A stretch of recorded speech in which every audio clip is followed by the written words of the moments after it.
सर्वशक्तिमान पिता धन्यवाद करते हैं आज के सुंदर बाइबल अध्ययन के लिए। खुदावन हर एक को बड़ी बरकत दे, आशीष कर पिता, यीशु नाम से मांगते हैं, आमीन। हम पढ़ेंगे व्यवस्था विवरण 8 अध्याय, उत्तम देश। जो जो आज्ञा मैं आज तुझे सुनाता हूँ उन सबों पर चलने की चौकसी करना, इसलिए कि तुम जीवित रहो और बढ़ते रहो, और जिस देश के विषय में यहोवा ने तुम्हारे पूर्वजों से शपथ खाई है उसमें जाकर उसके अधिकारी हो जाओ। और स्मरण रख कि तेरा परमेश्वर यहोवा उन 40 वर्षों में तुझे सारे जंगल के मार्गों में से इसलिए ले आया है कि वह तुझे नम्र बनाए और तेरी परीक्षा करके ये जान ले कि तेरे मन में क्या क्या है, कि तू उसकी आज्ञाओं का पालन करेगा या नहीं। उसने तुझको नम्र बनाया और भूखा भी होने दिया।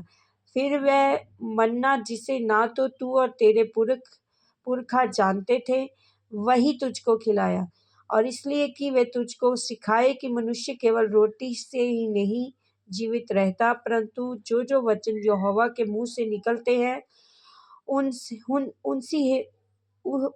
उन्हीं से वह जीवित रहता है। इन 40 वर्षों में तेरे वस्त्र पुराने ना हुए, तेरे तन से भी नहीं गिरे और ना तेरे पांव फूले।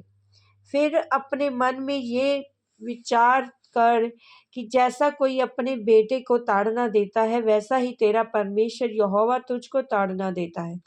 इसलिए अपने परमेश्वर यहोवा की आज्ञा का पालन करते हुए अपने मार्गों पर चलना, उसका भय मानते रहना, क्योंकि तेरा परमेश्वर यहोवा तुझे उस उत्तम देश में के देने के लिए जा रहा है, जो जल, नदियों का, तराइयों का, पहाड़ियों से निकले हुए गहरे गहरे स्रोतों का देश है। फिर वह गेहूं, जो दाखलताओं, अंजीरों और अनारों का देश है, और तेल वाले जैतून और मधु का भी देश है। और उस देश में अन्न की महंगी ना होगी और ना उसमें तुझे किसी पदार्थ की घटी होगी। वहाँ के पत्थर लोहे के हैं और वहाँ के पहाड़ों में से तू तांबा खोदकर निकाल सकेगा, और तू पेट भर खाएगा, और उस उत्तम देश के कारण जो तेरा परमेश्वर तुझे देगा उसे धन्य मानेगा। परमेश्वर प्रभु को भूलने के विरुद्ध चेतावनी।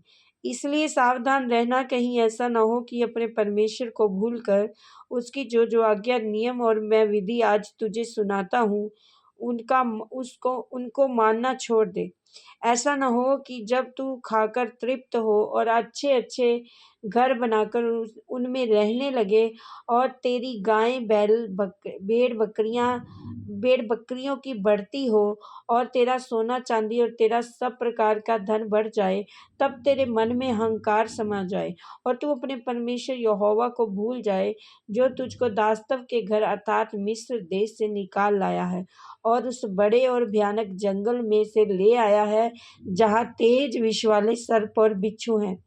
और जल रहित सूखे देश में उसने तेरे लिए चकमक की चट्टान से जल निकाला, और तुझे जंगल में मन्ना खिलाया, और जिसे तुम्हारे पुरखा जानते भी ना थे, इसलिए कि वह तुझे नम्र बनाए और तेरी परीक्षा करके अंत में तेरा भला ही करे।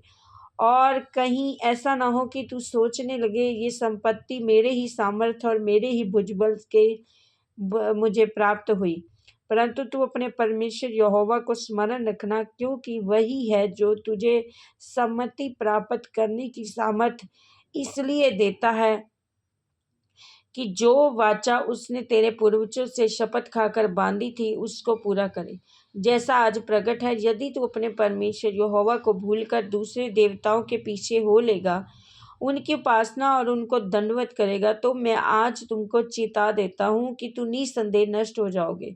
जिन जातियों को यहोवा तुम्हारे सन्मुख से नष्ट करने पर है, उन्हीं के समान तुम भी अपने परमेश्वर यहोवा का वचन ना मानने के कारण नष्ट हो जाओगे।